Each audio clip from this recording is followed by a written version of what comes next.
Experience the pain. Experience the rejection. Experience the hard times. That's how you grow.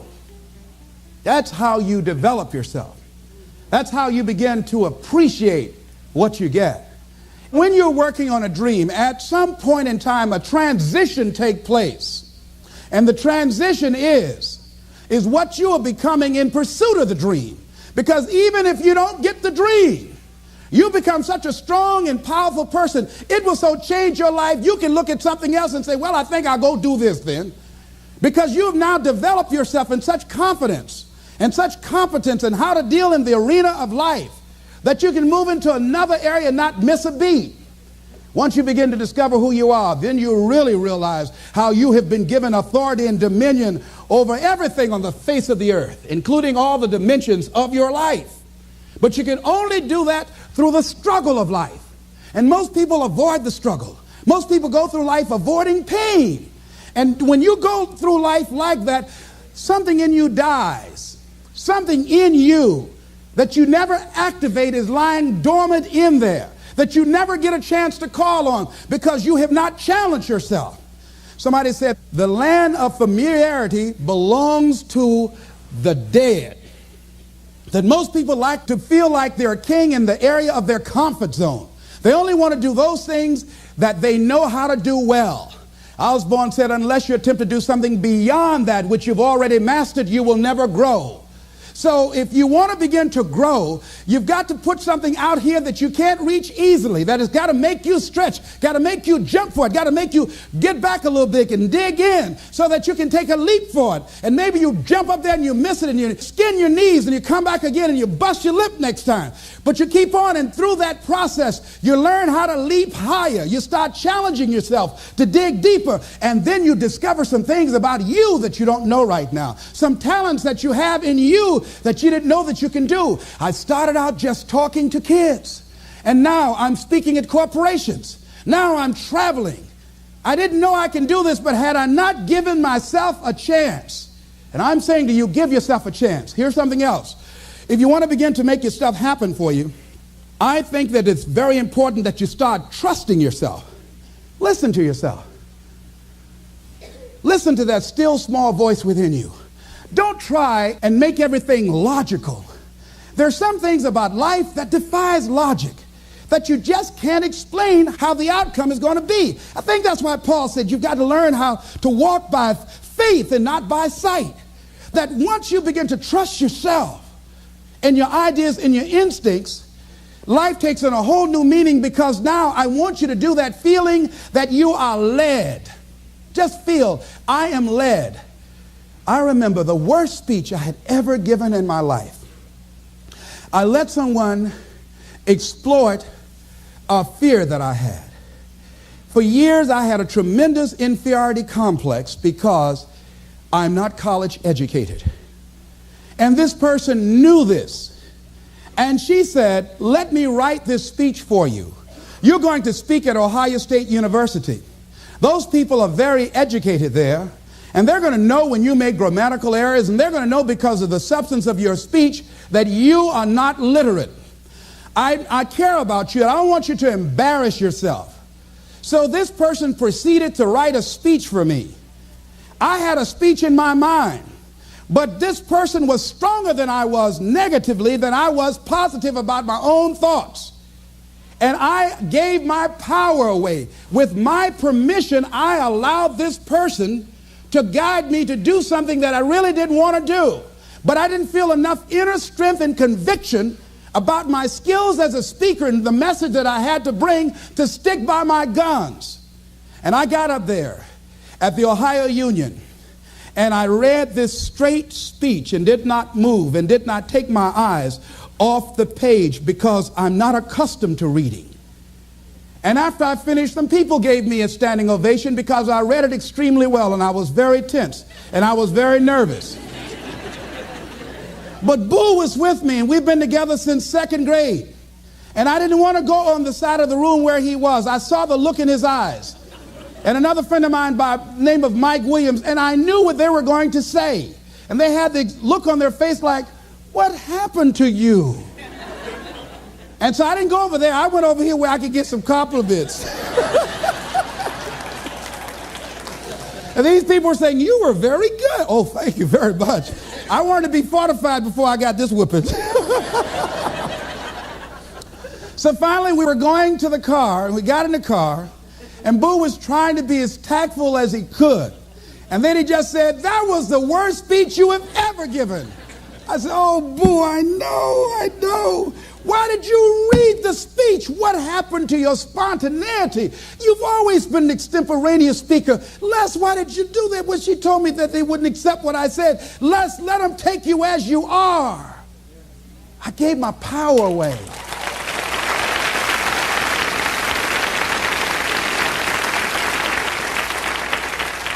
Ladies and gentlemen, don't give your power away. You don't need anybody to approve your dream. It was given to you. If they can't see it, it's because it wasn't given to them. It was given to you. Hold it, nourish it, cultivate it, work on it. It's yours. It's your baby. Work on it until it comes into fruition. I gave away my power, and I said, I'm not going to do that no more. If you've ever given away your power, repeat after me, please. I'm not going to do that no more. Isn't that something good to say? No, all right? Here's something else for those who make it today. Do what you know is right. Treat people like you want to be treated. Don't try and take any shortcuts. Don't try and cheat. Pay your dues up front. I believe, ladies and gentlemen, what goes around comes around. You can pay now, or you will pay double later. So do the right thing. There might be a tendency sometimes, because of the negative part of our consciousness and our own programming, for us to want to say, well, I'll just do it this time. It won't matter. Won't nobody know. Ladies and gentlemen, everything matters. And you know you're somebody. You know. I'd rather lose out on my dream doing the right thing than to cheat trying to make a shortcut to get to my goal. I want to be able to look myself in the mirror, and that's what you want to do. There's no saying, judge a man not by what he does, but by that he doesn't have to do. And to judge the true quality of a man is what do you do when nobody's looking. See, there's some good out there for you in the universe that has your name on it, and nobody can get your good. It has your name on it. They can't take your stuff. It's your stuff. So when you know that whatever you're seeking, it's also seeking you, you don't worry. You don't run scared. You don't think somebody's going to take it from you. You listen to your inner voice, and you always take the high road. There will be the tendency, the natural inclination to take the low road. You must resist that. Repeat after me, please. I will always take the high road. I will always take the high road. And do the right thing. And do the right thing. No matter what. No matter what. Shake somebody's hand on your right and left and say, do the right thing.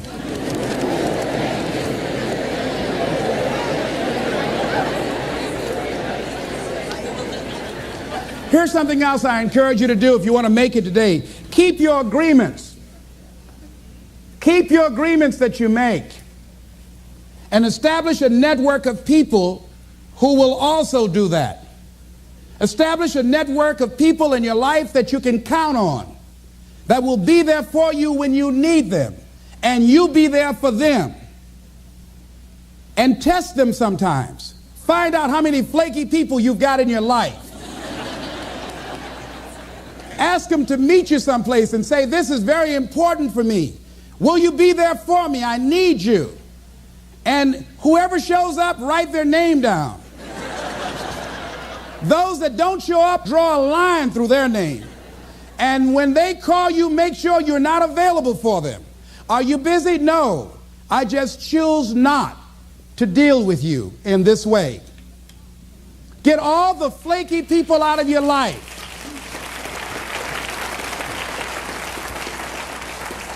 I asked a friend of mine today about a mutual friend. I said, have you talked to him? She said, no. I said, why? He's so negative. I had to cut him out of my life. I couldn't risk having him in my life. In my office, I have a lot of fruit, and I had a basket of apples on the table, and I had a plum that had spoiled. When I picked the plum up off this granny apple, it left a brown spot. You ever heard said one spoiled apple will spoil a whole barrel? One negative person can spoil your whole life.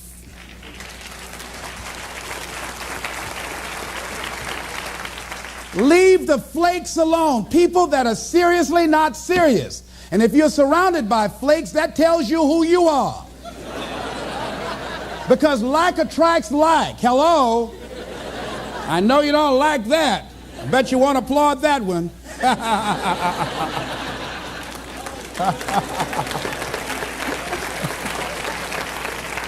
You applaud for them, huh?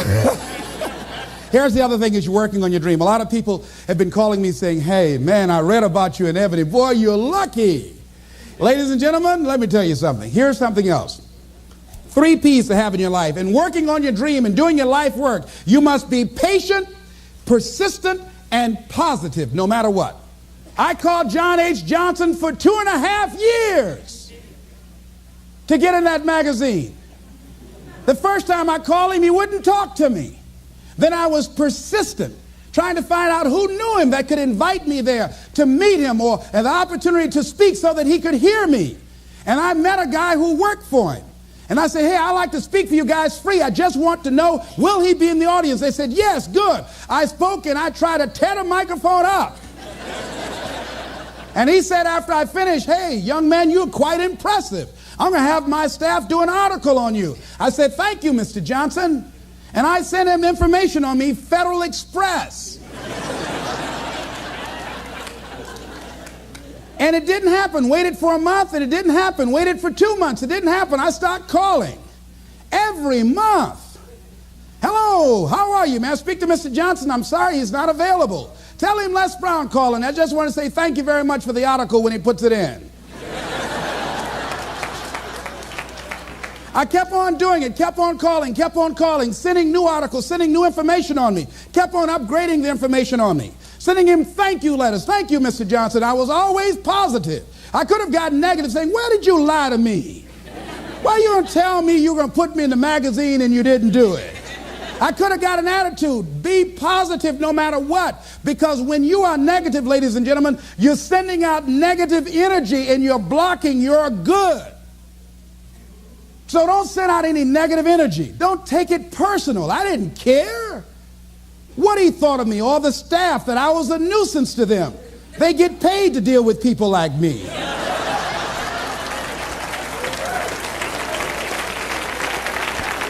I wanted to be in that magazine. They got a subscription of 1.7 million people. Ask me, do I care what they think about me? Any sensible, reasonable, intelligent person knows if somebody doesn't call you back after 2.5 years, they don't want to talk to you. Ask me, do I care about that? Results don't lie. I'm in the magazine. Hello, hello, hello.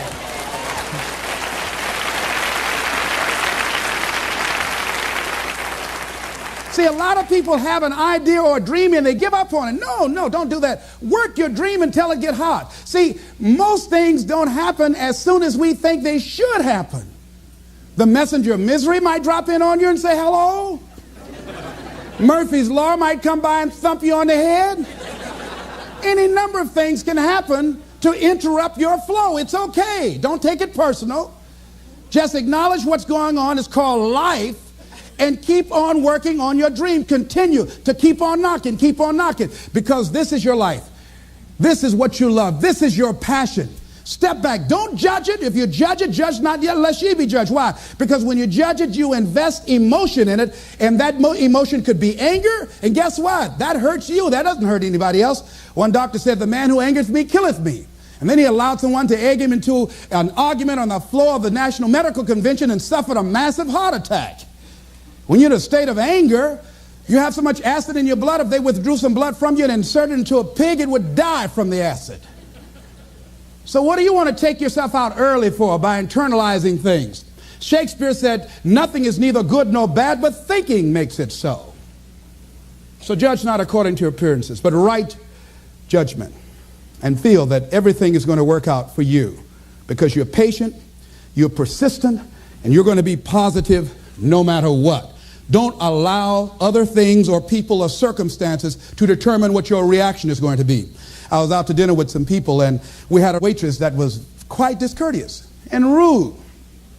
And the people around me took an attitude about it. I learned how to observe life. I think that in order to overcome life, you've got to learn how to observe it. Just stand back and watch what's going on and choose not to buy into it. I said, "Excuse me, ma'am." I said, "Do you know what TIP stands for?" She said, "No." I said, "TIP stands for to ensure promptness. We've been sitting here a long time. I want to give you $5 up front to ensure a prompt meal. Would you assist me?" She gave me the biggest smile and said, "Oh, of course I will." And I said, "By the way, I'm not with these people. I'm going to be sitting at another table. Please put my meal over there. Serve them by themselves." See, I don't want to make anybody angry who goes behind closed doors to prepare my food. Oh, no. I got my food. If I told them, I said, "If I were you, I wouldn't eat that." "Where's the manager? I want to see him." She said, "I'll get him just a minute." I know what she did to their food. Oh, no. I said, "Eat that at your own risk. I don't even want y'all driving me home. I'll get your cab." No. I don't know when that's going to take effect on you. So don't allow people to determine how you are going to respond to them or circumstances. Learn to look at it. A friend of mine, Tom Perkins, handsome, articulate man in his mid-50s. He had a tremendous business, and at the height of his success, someone was killed in his business. He was sued and lost $750,000. Lost his business, lost his family, lost his home, everything. He was devastated, ladies and gentlemen. He started living in his car. He would wash up in a McDonald's across from Howard University on Georgia Avenue in Washington, D.C. He said, "Les, I was so depressed." He said, "I had everything, and then one day I lost it all." He said, "I didn't want to live anymore." He got some sleeping pills, and he took over 35 sleeping pills, and he laid down, folded his hands across his chest, and he said he went to sleep to die. 2 days later, much to his amazement, he woke up. He couldn't even get that right.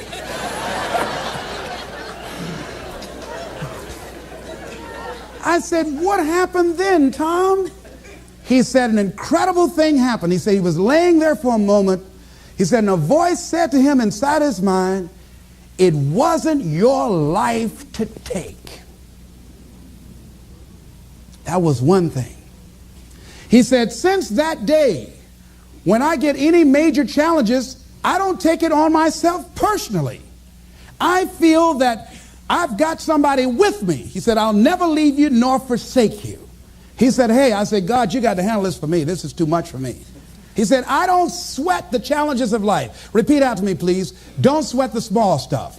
Don't sweat the small stuff. Because it's all small stuff.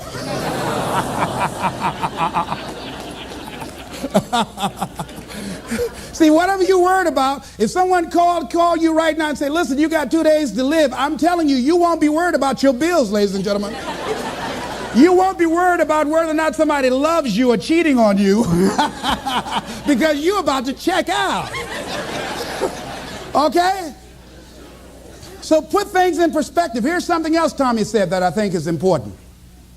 He said that the voice also said to him, "If you change your ways, I'll give you far more than you ever lost." Look at your life right now. If you want to keep on getting what you're getting, keep on doing what you're doing. You've got to be willing to change your ways. Your life is working. If you don't like what you have produced, you're a director, you are the star, you wrote this script. You produced this, whatever it is. If it's a hit, you produced it. If it's a flop, you produced it. Take ownership of it and decide to go back to the drawing board and rewrite the script that you are the star of. You have the power to do that. On this day, you can declare that I'm going to change. As you look back on your life, you can decide that I don't like what I produced here, and I want higher ground. I want to begin to experience more love. I want to have more adventure in my life. I want something that gives my life a sense of meaning. Ladies and gentlemen, I've been selected to head up a program called Project Life in Chicago, training thousands of kids. And I had the experience, we had our second session this past Monday. And to see these young people when they came in, and to see the young people and the parents and the community volunteers when they went out. One young man from the Cabrini Green housing projects who didn't want to be there, who came up and said, I want you to know I'm so glad to be here. And he said, I'll never be the same again. He said, thank you, Mr. Brown. He said, I just got to go now, but thank you, sir. I'll never be the same again. To see a letter I got from a young man who was in the Cook County Jail where I work on Monday morning.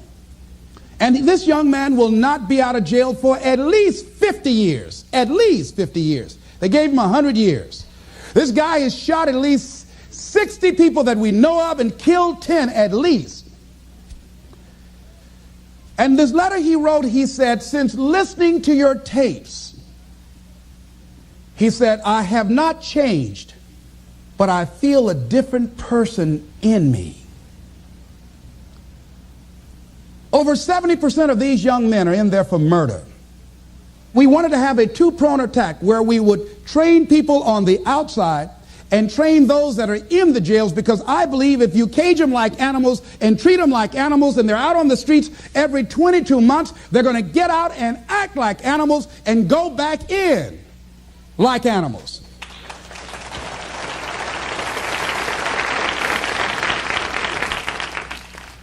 So we said, let's take an approach. This gives me my life. This might be insane. But I felt so good. I believe, ladies and gentlemen, if we can accept the possibility of that this is the decade of consciousness. That's what I believe that this is. The decade of consciousness, if you please.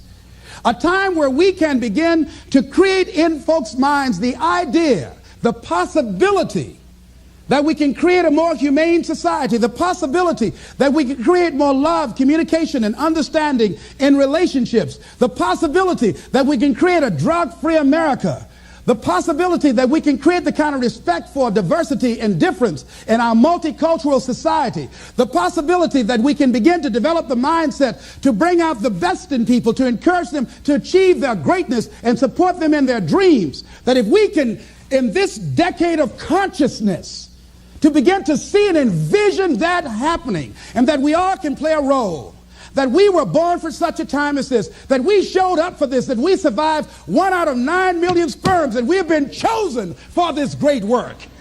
What an exciting time to be alive.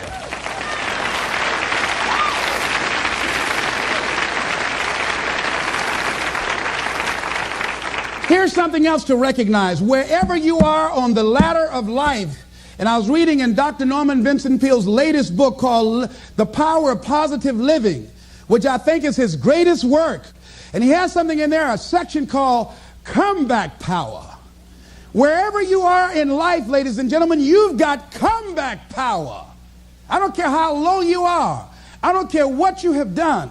I don't care what you have experienced. I don't care how devastated your life might appear to be, the shambles it might be in. There's a power in you that can enable you to be stronger and better than anything that's out here. One man who came to the training, he was not a kid. And I knew he had a drinking problem, and he was looking at me, and I could smell alcohol on him. I said, excuse me, come here. He said, what is it? I said, let me tell you something. I want you to know you've got something in you that's stronger than that poison you're putting in your body. Do you understand me? And he was looking, he was backing up. He said, no. He said, I don't know, man. I said, it is. I said, that's why you're here. Something drew you here. And that which caused you to come, you said you want some help. And you need to be around some people that can help you get in touch with your power, because you know that your life deserves this. See, I think that the reason that we abuse ourselves with drugs and alcohol is that we're trying to numb something in us that's aching us, that's urging us, that's nagging us to do something bigger and better. It can't be because it tastes so good. It can't be because crack feels so good or cocaine. Is not that simple. That when we are deluding ourselves or polluting our minds, it numbs us where we don't have to face reality.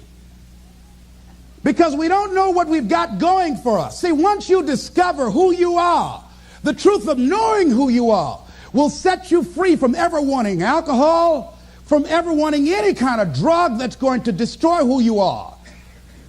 Once you begin to know who you are, it will set you free from believing, I can't see myself doing any better. Once you discover this power, the perfect essence of who you are, that's in all of us, that's permeating our being, that enable us to be the directors of our lives, that you truly can live a healthy, happy, prosperous life, and that you can make it in what are called the worst of times. I think it was Robert Schuller said, tough times never last, but tough people do. And you are tough. You're made of some special stuff. There was nobody here before you. You brought something here that was not here before you showed up. Guess what? Nobody's going to do your work for you. Nobody's going to write your book for you. Nobody's going to open your boutique. That has been given to you to do. Nobody can help those people you want to help. They will only respond to your voice. You were sent here to speak a word that will wake them up. As sure as the word was spoken 2,000 years ago, Lazarus, come forth. You will speak that word and ignite and bring to life many who have entombed themselves in fear and mediocrity and a limited vision and low self-esteem. So as you leave, I hope that you challenge yourself to begin to look within, knowing that you have comeback power, knowing that you came and brought something here that was not here before you came. And whatever that dream is, whatever that great work is, don't let anybody take it from you. Fight for it. I like Mark Hughes of Herbalife. When the FDA attacked them like they did Cambridge, they died.